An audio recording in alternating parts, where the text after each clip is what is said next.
That's how impactful a defensive player Myles Garrett is. Yeah, well, the best way to slow Myles Garrett down is right there. Get the running game going. Obviously, Montana had a tremendous career. I mean, the numbers are just staggering. I sit back and think about a lot of the Tuesdays that I had trying to stop Montana. Let's look at Prescott. So they're taking him away. So now they have the combination pattern. There's the snag. Here's the 7 route. What just happened, and nobody could say anything. We were too scared to mention it. You asked Big Ted, you said, who's the center? And Ted's like, Coach, it doesn't matter anyways. I'm going to kick his ass. So it just didn't matter. Really, we didn't even do a scouting report on you because, honestly, you guys were terrible.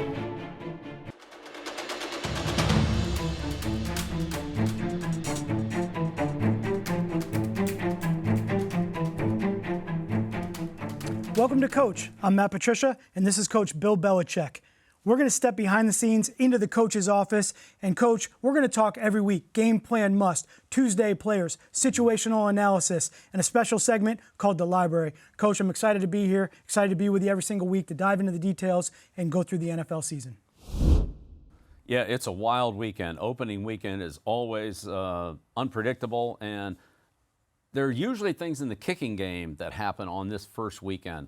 It could be, look, we saw something last year that I don't know if we'll ever see again. Right. Sean Payton opened the season with a surprise onside kick against the Raiders.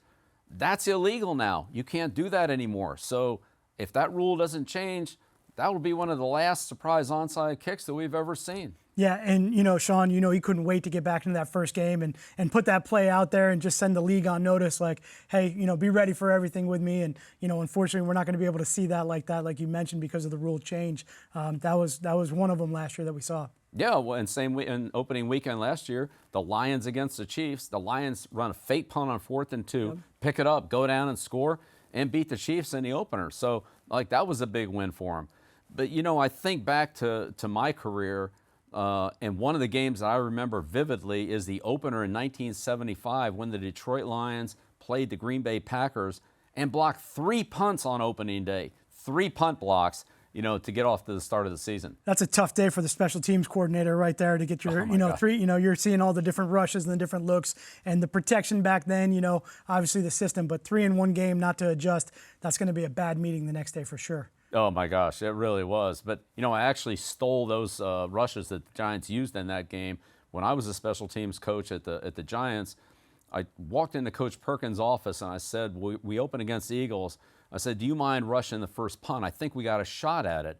And he said, no, if you think we have a shot at it, run it. And Coach Perkins was great about that. If he felt good about something, he would go with it.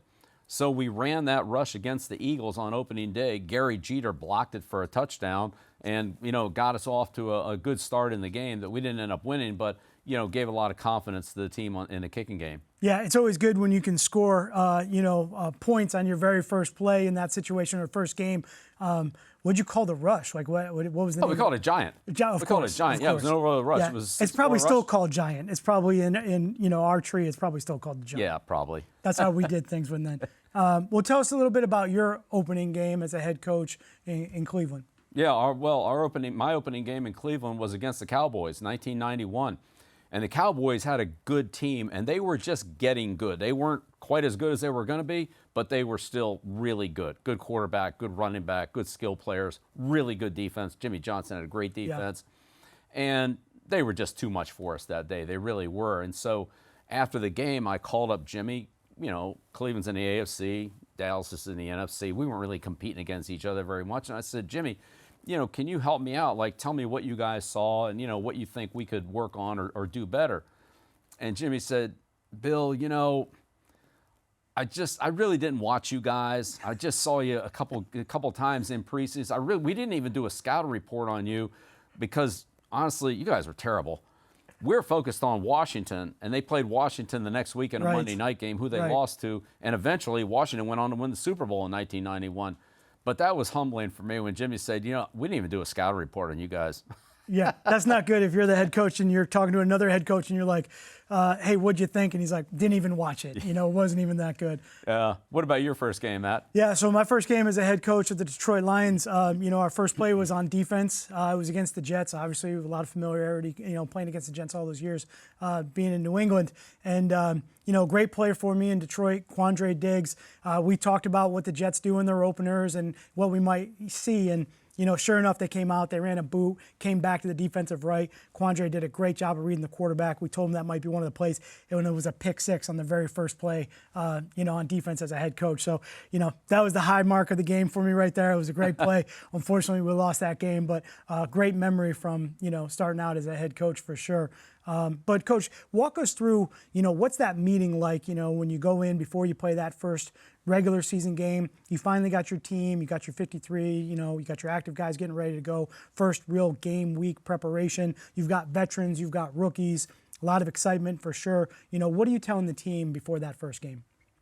Well, I think there are two things. Number one, what do you tell the staff? And then number two, what do you tell the team? And as you sat in a lot of those meetings with the staff, it was really about could be a lot of unknown things. Let's make sure we know what we're doing. Let's make sure that we're good on our communication, our assignments, and that we don't blow anything. So try to run some like triple reverse pass or something that we're just not, polished up on.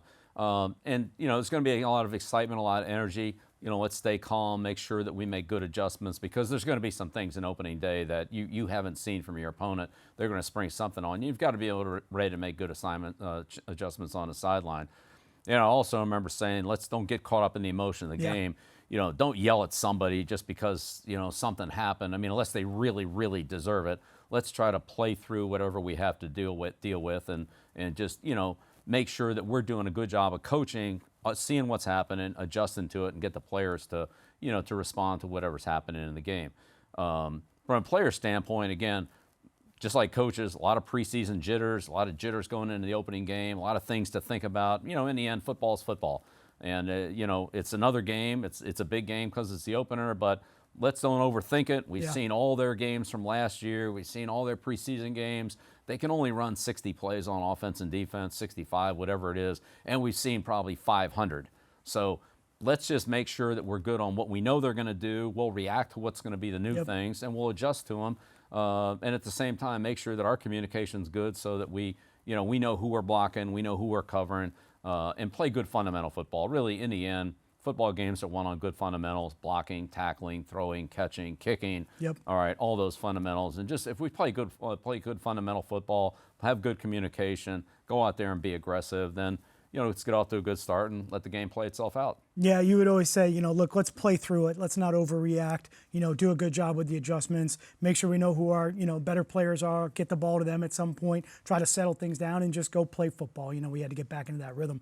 Yeah, I always feel like that's an important meeting to have for your team.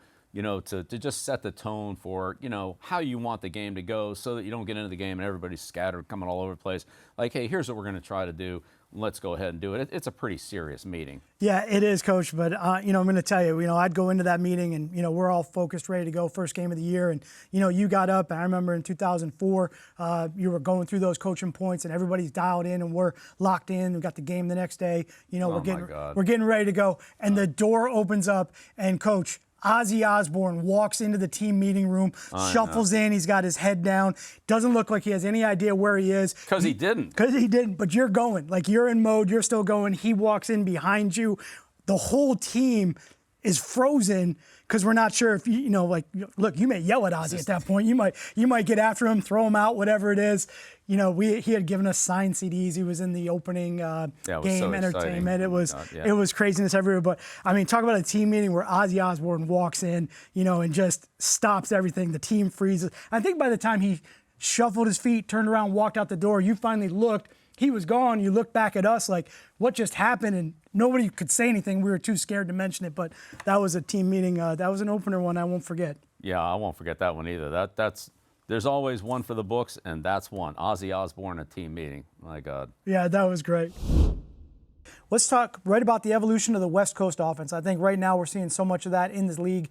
It'd be a great topic to start the season off with. Yeah, no better place to start with that. And, with Mike McCarthy this week with big matchup between Dallas and Cleveland. That's a really good game. But yeah, let's go back to the West Coast offense. It really became popular when Bill Walsh went to San Francisco, had a lot of success with it, won the Super Bowl in 1981. And even before that, where Walsh came from, he spent 10 years at Cincinnati under Paul Brown, and it really is more like Ohio River offense to me. Paul Brown and Bill Walsh developed that for a quarterback who was a good quarterback but didn't have a great arm, Virgil Carter. Right, and there's so many books. Coach Walsh obviously had a great career, and we've all read and dove into his many books that he's written about his organization in San Francisco. But getting back to what your point was, really Paul Brown, really goes back to one of the guys, the originals of the NFL, and someone that founded two organizations and brought them up. And Bill Walsh was the quarterbacks coach at the time for Paul Brown at Cincinnati. Yeah, that's right. And so Coach Brown and Coach Walsh developed that at Cincinnati. Then when Coach Walsh went to San Francisco and had success out there with it, with Montana, and then later with the 49ers with Young, he wrote a book here, Finding the Winning Edge. And in this book, he details the organization structure, but there's also quite a bit where he details the actual plays and how he installed them and taught them and so forth. So Coach Walsh gives great insight into not only the building of the 49ers organization, but also, some of the foundational principles of his offense. Yeah, and I think that book's really amazing. I think if you love football and like we've been involved with a lot of different aspects of the game, when you go through that book and you see how detailed he was in every aspect, whether it's personnel, the different departments that he was in charge of, being a head coach, the assistant coach, every job description, I would not say unlike, what you had us do when we were at New England, but everything detailed out. You understand why his offense was the same way. Detail, detail, detail, starting with the quarterback position, why it was so important that, everything had an answer from his perspective through each one of those plays. Yeah, like all great coaches, I think Coach Walsh was a great teacher. Yeah. And he taught his offense, the fundamentals, the mechanics of it, the timing of it with the quarterbacks and the receivers and the footwork and everything. He was very precise, and that really, I think, has gone down with all the other coaches that have been in that system. That's probably the one thing they take out of it is the detail that goes into the passing game. And so as we've seen Coach Walsh expand his assistants and then their assistants and in the overall that West Coast tree, we see it as really a big part of the NFL today as it's gone through those coaches. And there have been different versions of the running game, the zone runs, the gap runs, and I formation and things like that have evolved. But the passing game has really been pretty consistent with Coach Walsh and the West Coast offense, as well as the script, the first 15 plays. Those are the two things that anytime you see a coach from this system, you can pretty much bank on. Those are two principles that they're going to use in it. Yeah, and I love to watch the old film. I know there's a lot of it where Coach Walsh is up on the overhead projector and he's writing with a marker and he's coaching every aspect from, the route and the movement to the quarterback's footwork to the offensive line, how they need to block. And to your point, he was a tremendous teacher. Great organizational detail that he had and everything, scouting to playbooks to whatever that was. And then you see that trickle down through the coaches that he had underneath him, and certainly, a big part of his coaching tree when it branched off and the success they had at San Francisco. Certainly the first part of that would be George Seifert stayed. He eventually hired a guy by the name of Mike Shanahan, which that's going to be a name that we're going to talk about here quite a bit. And then really when Mike Holmgren left and went to Green Bay, and the names that kind of came out of, that branch of the tree once it got to Green Bay out there. And I'd say really the third part of that would be Paul Hackett, who was another, really influential coach who then eventually had Mike McCarthy, who's going to be a guy we're going to talk about, week one at Pitt. And really you can see where the evolution of the tree starts to grow as those guys leave San Francisco at that time. Right, and I think when you get into today's coaching staffs offensively, that when you see the tentacles of the West Coast offense, that it really stretches pretty wide, and a lot of these coaches have gotten principles from it, or some cases been directly involved with it, and many of the Super Bowl winning coaches have come from it. Kubiak, John Gruden, obviously Holmgren, Shanahan, as well as Walsh, Seifert, Holmgren. It's a pretty long list. Yeah, there's a lot of trophies there for sure in that tree. There's a lot of wins, including Mike McCarthy. Yeah, absolutely. And, I think it's really neat when you kind of track all of the lineage of that. And to go back to your point, the pass offense on the West Coast, just the efficiency. When you think of the West Coast offense and the passing game, all of those quarterbacks that they've had throughout the years in the different systems, how efficient, accuracy, and athletic too. Some of the quarterbacks that we see, they can move and they can extend plays, and all of that still carries true to the guys that are running the similar systems now from that tree. Those quarterbacks have kind of the same traits. Yeah, it's almost a prerequisite in the West Coast offense to have a quarterback that is mobile and can extend plays, can do some of the rollout things that they want, and then accuracy, of course, is very, very high on the qualities that are needed. So much of their offense is based on catch and run plays. They like to say that half their offense is the passing game, and the other half of it is run after catch, and in some cases it's more than half of it. So.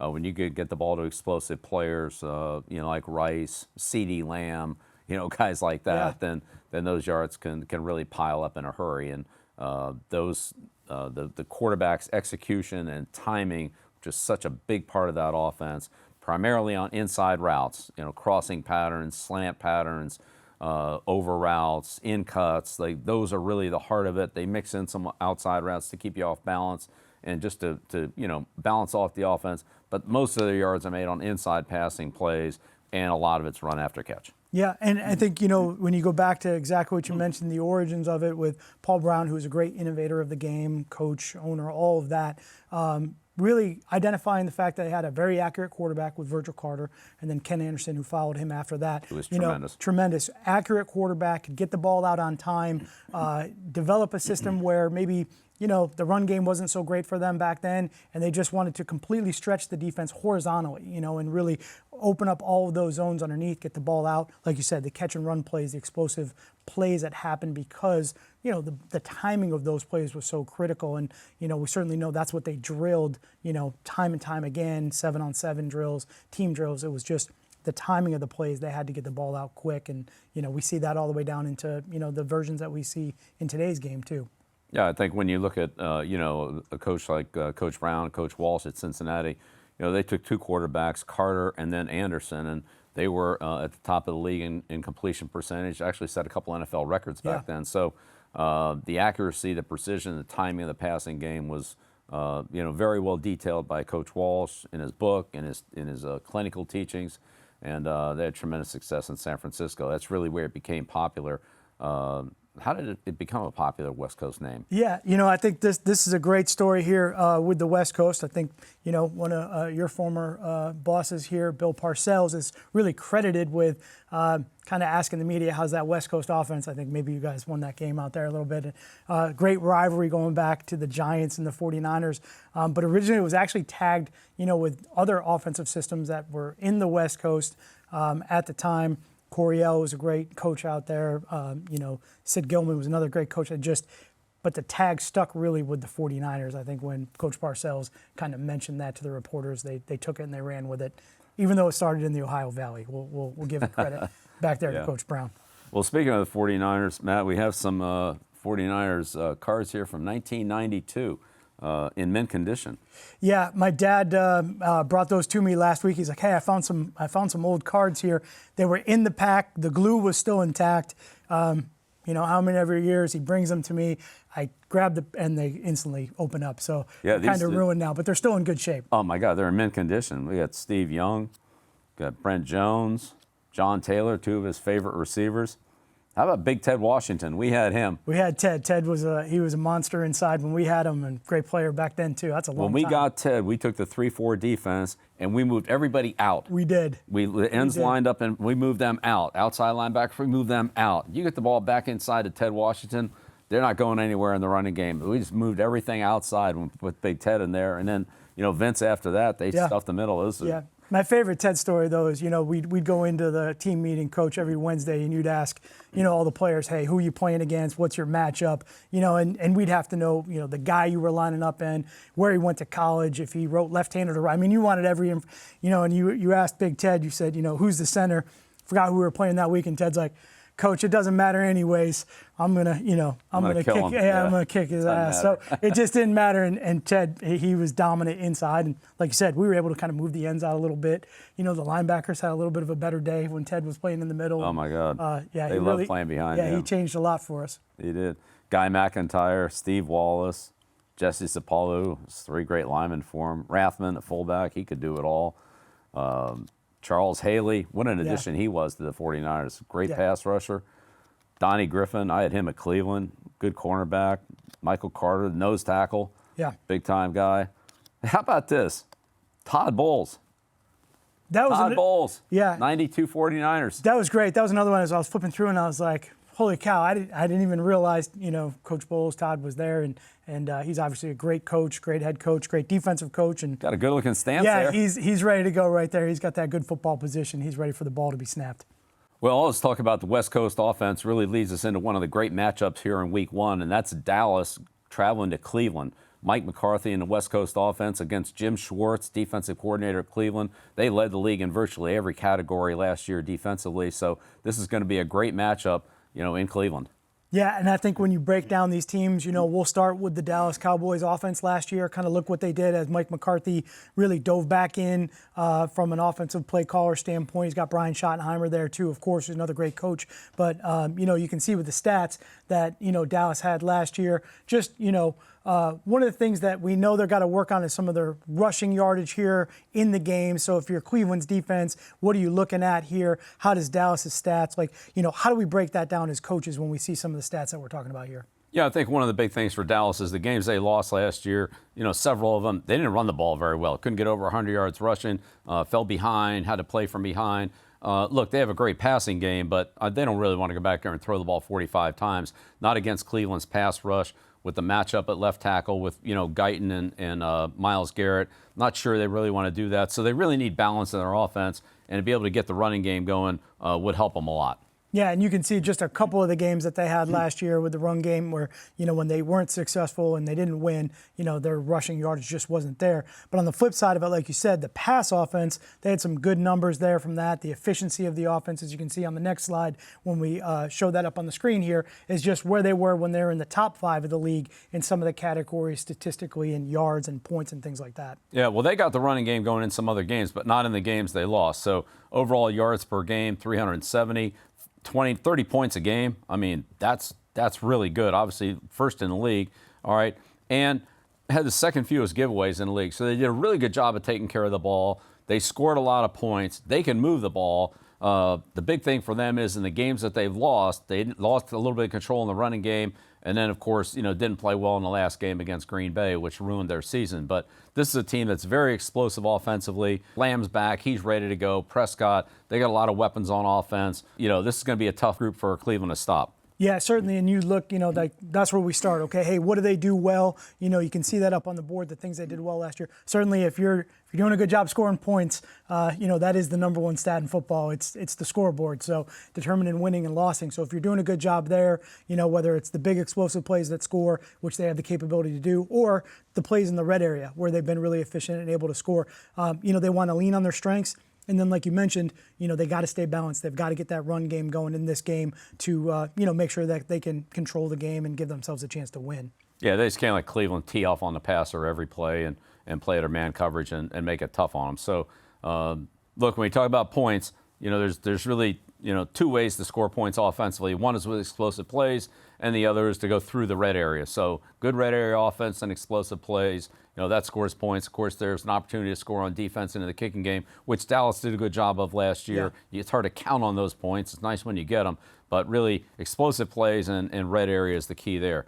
Defensively, they got a lot to be ready for with Cleveland. Cleveland's the number 1 team defensively in most every area, and that matches up pretty well with the Cowboys.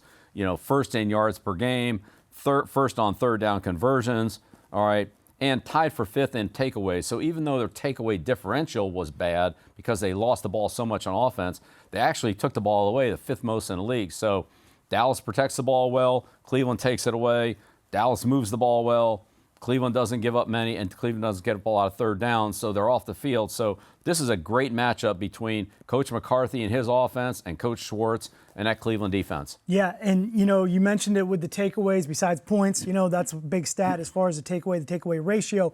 And they were, fifth on total takeaways. They were like third in INTs. So, they were doing a great job against that passing game, turning the ball over, playing aggressive defense from that standpoint. And then even the third down percentage, a lot of times we look at that as another turnover, where if you're getting off the field on third down defensively, you're getting the ball back. You're getting the ball back to That's your right. offense, and you got an opportunity to go score.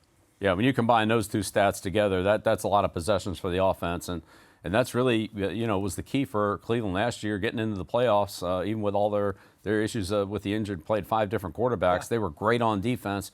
They did a lot of things to win defensively, and in the kicking game, did a lot of things there to enable them to win.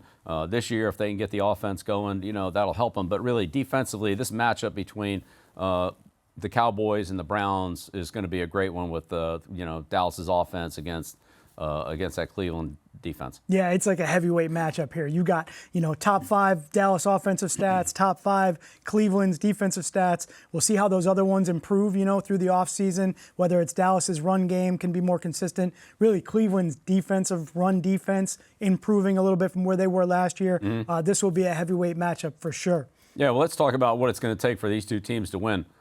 Yeah, I think when you put up the must for we always talk about must every single week. What are the game plan must? How do you go in and really narrow down for either side of the ball? Hey, if we can get these 5 things, we can get these 3 things done this week, we're going to give ourselves a great chance to win. So we kind of categorize those of the musts of the week. And we've got the Cowboys musts up here. What do they have to do offensively to give themselves a chance to win? Well, here we go. Their must, number 1, don't let Myles Garrett ruin the game. This guy is a game changer. You got to do a good job on him, and he can ruin the game in a lot of different ways. Tackles for loss, strip sacks, that can be a big problem. It looks like rookie left tackle for Dallas playing over there on that side against Garrett. So we'll see how Coach McCarthy tries to take care of him. But this would be number 1. Do not let Myles Garrett ruin the game. And then we talked about Dallas getting the running game going. Well, that's a good way to control Garrett, is to not let him pass rush on every play. So that's key. Man-to-man coverage. Nobody plays more man-to-man than Cleveland does. It's going to be a lot of man coverage. They're going to have to beat man coverage, especially in critical situations. Yeah. And that's going to be third down and red area. So, stopping being able to convert, get open, protect long enough, have good man-beater routes and so forth. Those will be big keys. Defensively, Cleveland has a lot of different looks. They got to be able to handle those and not turn anybody loose. And then it goes back to protecting the football. They did a great job of that last year. Need to do it again this year. Cleveland's defense is very good at taking the ball away. So those are the things that the Cowboys, I think, really got to focus on this game, pretty much in that order. Yeah, what I love about this list, when we come in, for us, we'd come into a Wednesday team meeting, a squad meeting, we'd be able to put these up on the board, and it's pretty specific. Myles Garrett, there's clip after clip of him, destroying the passing game all by himself, handling the run game, knocking the line of scrimmage back. And I think if you're a left tackle, if you're a tackle in this league, and, you get the game plan on Wednesday, you're looking, okay, where am I getting help? Who's helping me? Where are the tight ends? Where's the back? Are we going to chip this guy? Is the slide coming to me? You're looking to do all of those things to slow this guy down. That's how impactful a defensive player Myles Garrett is. Yeah, well, the best way to slow Myles Garrett down is right there. Get the running game going. That run game. Get the running game going. Stay out of those long yardage situations. A lot of third downs. Get the running game going. Stay balanced. Yeah. If you're going to throw it quick, or give some help there on Garrett, especially early in the game. Until guy can get a feel for what it's like to block this guy. Yeah, and I think you hit it right on the head here. I think we've talked about all the other stats, and both Dallas's offense is topping some stats, and those stats that they're topping, Cleveland's topping the same stats. The run game last year statistically for both units, middle of the road. So that'll be a key factor for them, will be that run game number 2. Yeah, and when the Cowboys had the run game going, they had it going, and when they didn't, they didn't, and that really, that cost them. They lost some big games because of that. Yeah, Mike McCarthy will do a good job with these musts and his offense, that West Coast system. It'll be interesting to watch. But on the flip side of that, if you're Cleveland's defense coach, talk us through what they've got to do. Well, number 1, CeeDee Lamb. He's a very explosive player, can score from anywhere on the field in any way. Long passes, catch and run plays, short passes, in cuts and intermediate routes. He can pick up those 20, 25-yard chunks. This is a guy that will be game planned by Dallas. They'll move him around. They'll put him in different spots. and particularly in critical situations, you really got to take care of him. I imagine, Coach Schwartz would double him or find some way, to make sure that CeeDee Lamb doesn't beat him. Keep Prescott in the pocket. You don't want him extending plays. Stop the run and make him throw every down. Try to get him into a passing game. Let the Cleveland pass rush go. Make it tough for him, but take care of the running game so you don't have to deal with that. The timing of the passing game is going to be key, getting the quarterback off the spot and hitting the receivers, which, again, as much man-to-man coverage as Cleveland plays, I think there will be disruptive if they can stay with them. That's a good group that the Cowboys have out there, especially with Cooks and Lamb. They got a good tight end. The backs can catch the ball, so that'll be a challenge for them. And then, keeping them out of the end zone. And the number one thing, is points in this game. Dallas led the league in points per game. Dallas is going to move the ball. Dallas is going to get down in the red zone. It's really going to be a question of how many points can they score. And if Cleveland can hold them to field goals instead of touchdowns, then, that really bodes well for them to win the game. If they get 5 possessions down there and it's 5 touchdowns, instead of 15 points, that's 35 points. You got a whole different game. So I know points is obvious, but keeping them out of the end zone as it relates to the red area, especially against an explosive offensive team like Dallas, that's going to be key. Yeah, if you're Cleveland's defense and, you go into the meeting on Wednesday and the first stat you see, Dallas was number 1 in points last year. So I know everyone's trying to score points. That's the object of the game. But look, you've got to make it a point emphasis. These guys score points. And a lot of times we talk about, teams can't sustain those drives and they just can't finish them, and you'll have opportunities. Not this team. This team finishes the drives. They get the ball in the end zone. So as we talk about the red area, those 4-point plays, being able to get a stop on third down in the red area, hold them to a field goal, that's the difference of the game sometimes. So many games in the NFL are, 3 points or less or 1 score or less, that one critical stop, wherever it comes in the game, that the Cleveland defense can hold Dallas out of the end zone. That might be the difference of the game here.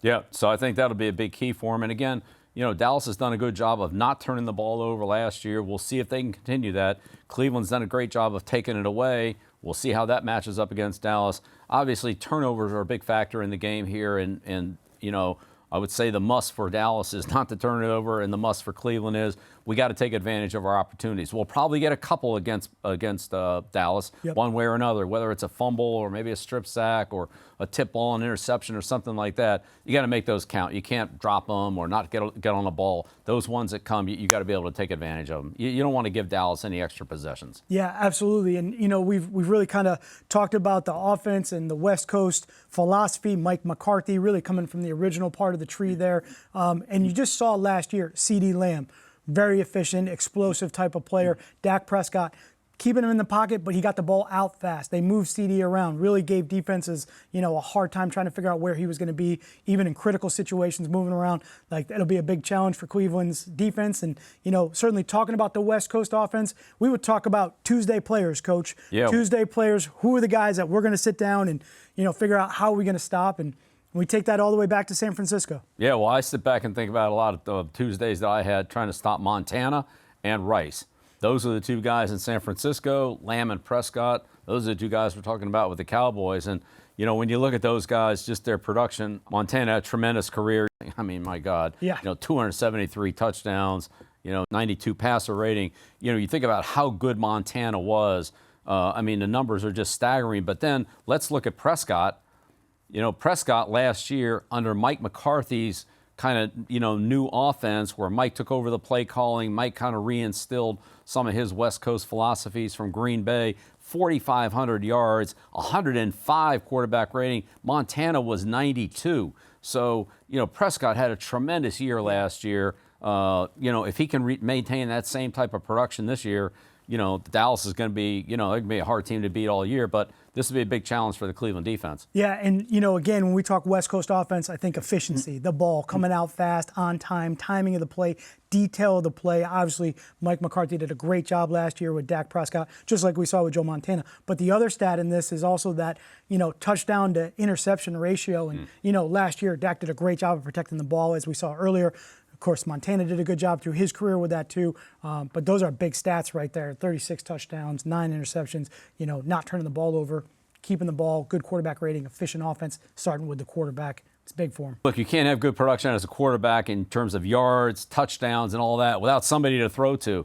Prescott had Lamb last year. Look at this, 1,750 yards passing, all right, and 14 touchdowns. That's one a game. So you got to stop this guy. 135 receptions, and that's just the ones he caught. Think of all the other times he was targeted or that he was doubled, all right, which provided opportunities for somebody else. So obviously the number one go-to guy on the field that Cleveland's got to stop. That'll be a big matchup. I'm sure we'll see Ward on him some, if not all the time. All right, but, this is Prescott's guy here, Lamb. Yeah, and that's why, we have it up there as the number one must for Cleveland's defense, because not only is this guy good, production, stats, catch and run, explosive ability, all of that is off the charts. But then Mike McCarthy does a great job of moving him around. Absolutely. Like, he's on the backside of formations. They'll give you 3-by-1, 2-by-2. He's going to go in motion. He's going to come over fast. He's going to return. Sometimes he's outside. Sometimes he's inside. They like to stack him, put him in the stacks and bunches. All of these things they'll do to try to get him open, create confusion for the defense communication. This is a key piece to what they did last year, and I know they're excited to have him ready to go for game one. That's why he's the number one guy. Yeah, well, you can double him, but you got to find him first. And Jerry Rice, was just as big of a problem back in the 49er days with Walsh in Montana.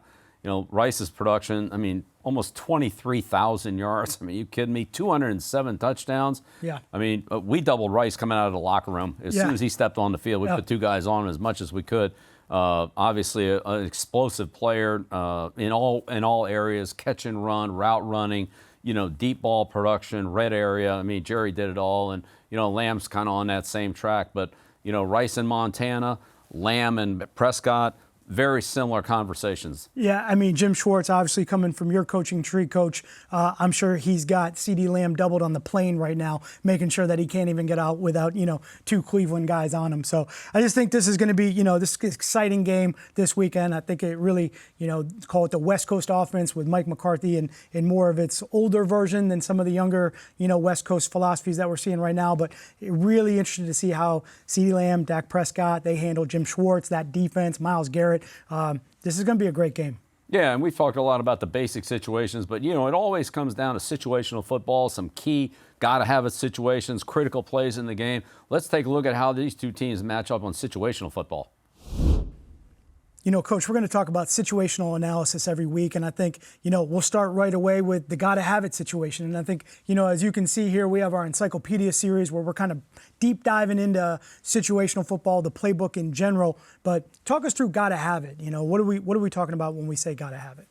Well, gotta-have-it is just a critical play in the game when everything really is on the line. It could be fourth down. It could be a third and goal at the, situation. It could be a third down where you need a first down to run out the clock, where everything's really on the line, where if you convert this play, it's going to make a big difference in the game. So very important situation. Offensively, there's a couple different ways to think about this. Some coaches think about players, like I want to get the ball to my best player.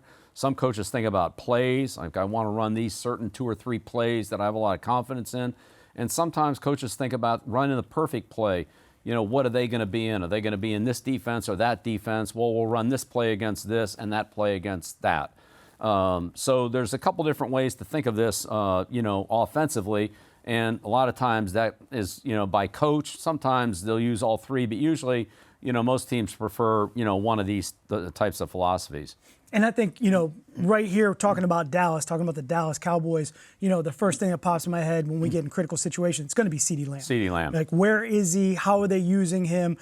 He's the go-to guy that we got to make sure we stop. If he's single, they got to go to him. They got to throw the ball to him. So defensively, that's the first thing we do is we got to stop him.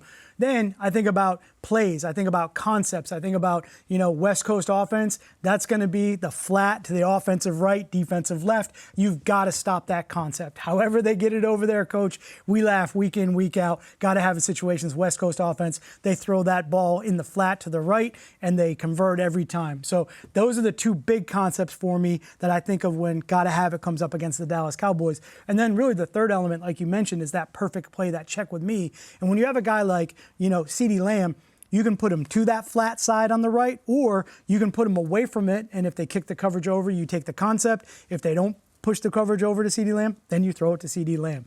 Yeah, and I think in the red area where Coach Schwartz could come with those pressures and those blitzes, I think that's an opportunity for Prescott that if he has the play he likes, run it. If they're going to blitz, then maybe we run something else. So, Coach McCarthy and the Cowboys have been very good use at running all three concepts in one way or another, which we'll see here in a minute. Defensively, you really want to get on these receivers tight. So usually it's man-to-man coverage. If you're a zone team, then a lot of those zones will be matched. In other words, as soon as the guy enters your zone, that player takes him, and you don't give up any completions. So got to be ready for pressure, all right, or max coverage, like you said, whether that's double and Lamb or, however Jimmy decides to do it. But, again, defensively, you decide, do you want to defend a certain player, Lamb, or do you want to defend certain plays, those flat to the right concepts, all right? So the most common situations, and we're seeing that this week in the Dallas-Cleveland matchup, man-to-man coverage by Cleveland against a West Coast offense. So here it is. And, again, got to have it.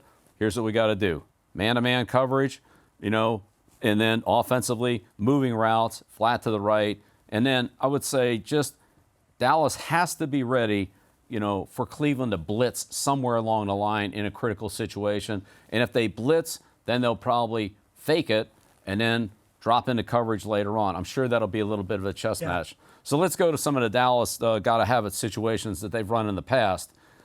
Yeah, this is one right here, Coach, where, a lot of West Coast offenses, they build this type of play a couple of different ways. But really, in essence, what they're trying to do is get the quarterback out of the pocket and get that flat to the right, quick throw where the ball can come out of the quarterback's hands before pressure or pass rush can get to him. So a combination here where the quarterback's coming out, they seal the edge with a tight end, a receiver, whatever that is, and then they run some sort of high-low combination to that right side of the offense where the ball can come out right now. Yeah, they're really looking for this flat receiver. So if it's 3rd and 1, 3rd and 2, it's 3rd and 4, he'll take it a little bit deeper. But here's the first down. If it's covered, he can run it. We'll get this edge sealed here by the tight end. And then the secondary options would be, the flag route, especially if these receivers are stacked in here together and the defender gets picked. And then the last resort would be this crossing pattern. But this is a big one. The other big one that they like is a lot of times and look, there'll usually be motion, involved with this type of play. The next one we have is the famous snag 7 flat combination. So one of these receivers will run a short route. He'll get the first down. Another receiver will go to the flat. He'll also get the first down. And another receiver will go vertical. In this case, it's the middle receiver going vertical to kind of take the coverage back and to create a high-low out there. So with the quarterback in the gun here, 1, 2, 3. And then if it's single coverage on the backside, especially if you put Lamb back here as the single receiver backside, if the defense is all over here, well, then just throw the slant to Lamb. If they come over here and want to double Lamb, all right, then you've got a 3-man combination on the other side. So this is a good play that the Cowboys like. It's a good concept play for them. They've hit it. Yeah, in both of those plays, you nailed it. Where is CeeDee Lamb? Where is he? Is he backside of the 3-by-1? If he's going to be to the side of the bunch, in this particular case, the right, how are they building that formation? There's going to be a pick or rub in there somewhere to try to get him free. And again, if you commit 2 guys to CeeDee's over on that side, that snag route or that flat route or somebody else is going to be singled up. It's a quick throw for the quarterback. He doesn't, a quick read for him. He can get the ball out fast. And again, those are 2 big plays that they like to convert and use in these situations. We got some film on this too. Let's really dissect, Dallas's film here as we're going forward. All right, so let's start with this 4th and 2 situation in the 4th quarter against the Dolphins. And again, a lot of these plays come with some kind of motion. First of all, let's look at Lamb, making sure, checking with the officials to make sure that the formation's legal. Yeah, smart on his part there. You could really see him kind of getting the attention of the official there to make sure he was on the line of scrimmage. Seal the end. Let Prescott get outside. Lamb runs a little stop route down here, past the sticks, makes the catch. First down.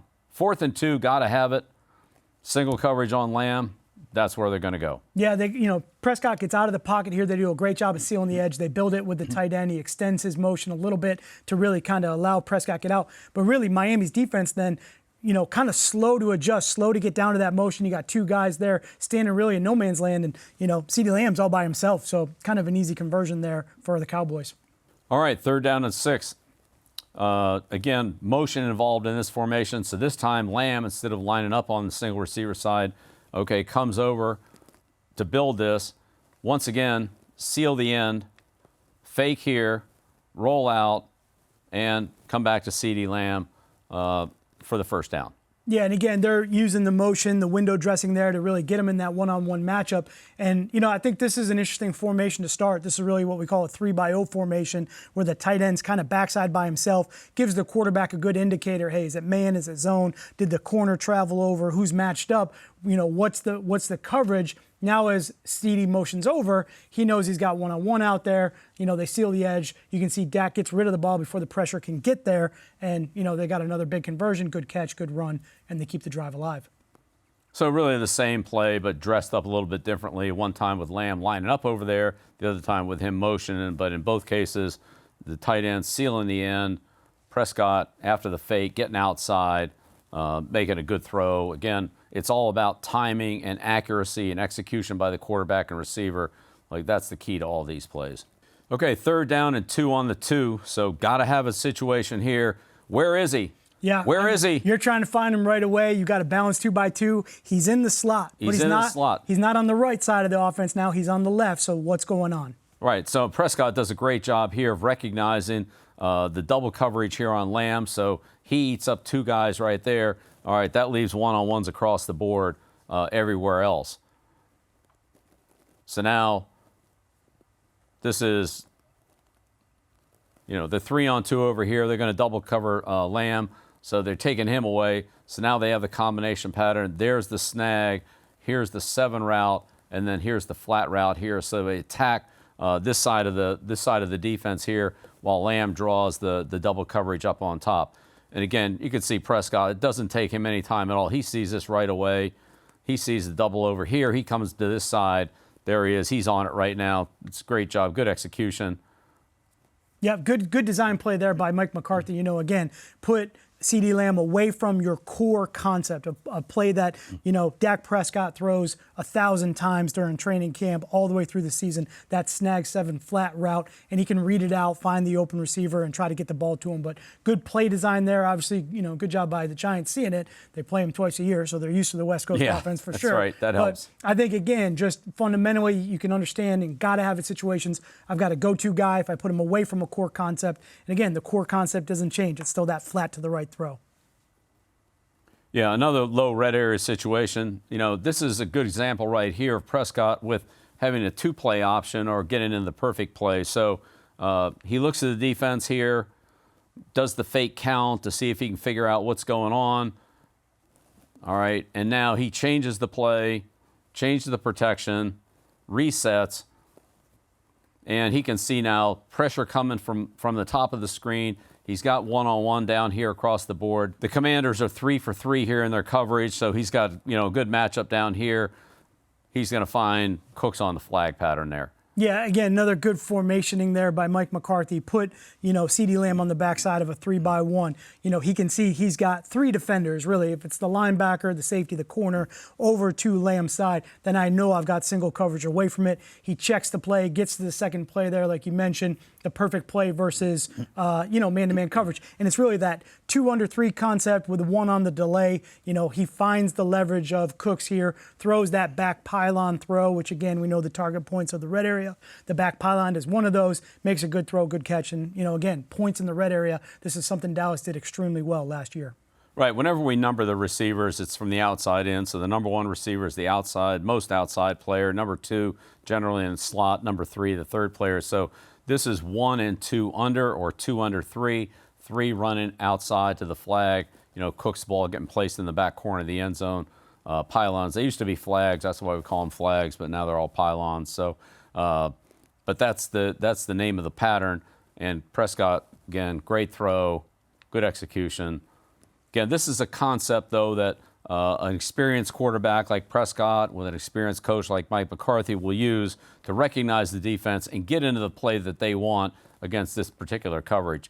If the Commanders had shown something else, then they would have run a different play. Yeah, flag route sounds way better than the pylon route. I mean, I think that's tough in the huddle to try to get that over there. Maybe it's pylon camera. I don't know, whatever that route is. But great throw, great execution. I think when you look at all these gotta have, it's, again, player, number 1, CeeDee Lamb. Number 2, concepts. Either it's get the quarterback out, get that ball out to the right side, or it's some sort of design concept pattern, the snag 7 flat, still a throw to that quarterback, West Coast philosophy, that right side of the offense, that quarterback's throwing arm. That's what we really saw them do last year. Yeah, they love that to the right side. Again, it's all about, quarterback mechanics and execution. All right, this is a great view of that play from the end zone. You can see Prescott faking the cadence to try to get Washington to commit. He sees what he's looking for. Now he changes the pattern, right? Signals the pattern out here with that little, gesture underneath his face mask, his chin. Gestures the pattern, okay? Making sure the protection here with the guards, and they communicate the protection, all right? We know who we're blocking if they blitz. It's a great job by Prescott here of orchestrating everything. There's the pickup, all right? Everybody's blocked here. Cowboys have everything blocked perfectly. Prescott has plenty of time to execute the play. This will be an example of a perfect play situation where the quarterback sees what he wants, gets in the protection that he needs to be in, and then the play is executed perfectly for a touchdown. It's a great job offensively. Yeah, and you can just really see the control Dak Prescott has, over the entire offense. That comes with a very veteran, experienced quarterback. He can go up, he can see some things, he can make some communication checks. Not only is he talking to the skill players, but he's coordinating with the obviously the running back, the guards in this particular case. Dallas runs a system where the center, he's really trying to keep his focus. They're on the road, they got noise, crowd noise, all that. The center's trying to keep his focus, on the guys in front of him. The guards then are looking at the quarterback. All of that communication, that's really hard to do, and you got to trust the quarterback. And this is what happens when you got a really good quarterback that can do all those things at the line of scrimmage. He's going to capitalize on the coverage, and you're going to convert it into points. Yeah, good quarterback, good system, well coached, good offensive line, great receiver, a lot of good complementary players here. This is good execution. Really, it's well done. Yeah, good football, as we'd like to say. Yeah. Okay, 4th and 4 against the Dolphins. Yeah, got to have it. Where is he? Yeah, Coach, he's in the slot again, but he's on the left side of the offense. So I got to try to figure out what's going on here. How are we going to defend this defensively? What are they doing? Well, they're going to double him. Good call here by the Dolphins, doubling him. And so really what has to happen now is you say to your other Dolphins defenders, look, we're doubling Lamb. You guys got to hold up on the guys that you're covering. And so, Prescott checks it, sees the double coverage, comes back to Turpin in the slot, who's running a little return or option route. That's the matchup you want there. A lot of space, hard guy to cover on this option route. So it's a good second option here for the Cowboys. And, Turpin gets held. There's the holding penalty. But that's the idea. If they take away our best guy, then we got to come to somebody else on a route that they can win on. Yeah. And Prescott does a good job of that. Protection's good. This is the right idea. Again, Miami gets a holding penalty there, so they convert anyway, but that's good concept play. Yeah, and really, again, you can really see here how committed the Dolphins are to try to take away CeeDee Lamb. The other factor in the West Coast offense a lot of times is the athleticism of the quarterback, especially in the red area, and Dak Prescott can run. So now you got to commit maybe a linebacker, an extra guy in the box to make sure that he just doesn't take off. It's empty formation. You still kind of have quarterback draw, even though it's got to have it. Some situations there, he can scramble and extend the play or score himself as a quarterback. And now you've got one-on-one matchups. You've got that out to the offensive right. You've got an option route, flat route, whatever combination they want to put over there, which is to the side of the quarterback's throwing arm. Good timing play for them. Yeah, it's really one-on-one across the board with the double coverage over here on Lamb, and Long's got the quarterback. So, that's everybody's one-on-one except for Lamb. Those one-on-one guys got to win. And to your point, having a guy to spy on or at least keep his eye on Prescott so he can't run for the scramble for the first down, you don't want to give that up. Yep. And I think if we get through the week, coaches, we're trying to coach defense and we're talking about the Cowboys offense, and I know Coach Schwartz is doing this. You get through the week, we're talking got to have it. Here's what you're going to walk out of the meeting knowing. Got to have a situation. Find CeeDee Lamb. Where is he? Defend the flat to the right. Make sure you've got that handled. Don't let the quarterback out of the pocket. Let's start with those three things. And then you'll be okay. Then you've got a chance. You got a chance. Ball's on the 2-yard down here. Let's see what Coach Schwartz does against the Texans. Again, another West Coast concept. There's the motion coming over. And seal the edge, sprint out, all right, and try to run the number 2 receiver here to the flat. So the same play that we've seen the Cowboys run a couple times. Here's Cleveland defending it. Tight man-to-man coverage, what we'd expect from Cleveland. And then what happens on this play is when the tight end seals the defensive end here, the man who has the tight end in coverage comes quickly to contain the quarterback. So this is good coaching right here and good preparation. You know, the Browns really know what they're doing on this play. As soon as the tight end blocks here and the quarterback gets to the edge, here comes the unblocked guy to force the ball out. All right, and there's tight coverage. You're not going to get that easy flat to the right pass on Schwartz. You know, he's got everything else taken away pretty good. There's pressure on the quarterback. It's good team defense by the Browns. Yeah, it really is. And, you know, it starts right away as we're coaching defense and we're looking at this, and Coach Schwartz 100% went through this in the meeting. Hey, that tight end starts off, you know, to the defensive right. He steps off. He motions over. He creates a little bit more space. If I'm that linebacker that's got the tight end, or I'm that second contain player that needs to go pull up the quarterback, I'm alerting right now, hey, if this guy blocks down or he seals the edge, I'm gone. I got to go pull the quarterback up right now. Obviously, Coach Schwartz hit that in the meeting really hard. They do a good job putting pressure on the quarterback. And, you know, again, the coverage, good tight coverage in the red area. Try to undercut that goal line. You know, more pass breakups than INTs in the red area because of the man coverage. And that's exactly what Cleveland does right here. Yeah, you can see Cleveland's communication is very quick here. As soon as the tight end comes over, okay, communication back inside. Watch the crosser. He blocks. There's the quick hug on the quarterback. He triggers, yep. He triggers right there, and the quarterback's got to get the ball out. There's no chance here for Stroud to pull it down and run. So, great defense by great defense there by the Browns. This is gonna be a great matchup to see how Coach McCarthy and Coach Schwartz on all downs, but especially in these got-to-have-it situations. Yeah. Well, Coach, this has been unbelievable. You know, week 1 of the season coming up, our coach series that we're going to be running all season. Great to be with you. Great to talk football. Appreciate you having me, and this is going to be a lot of fun. Yeah, thanks, Matt. Look forward to it all year.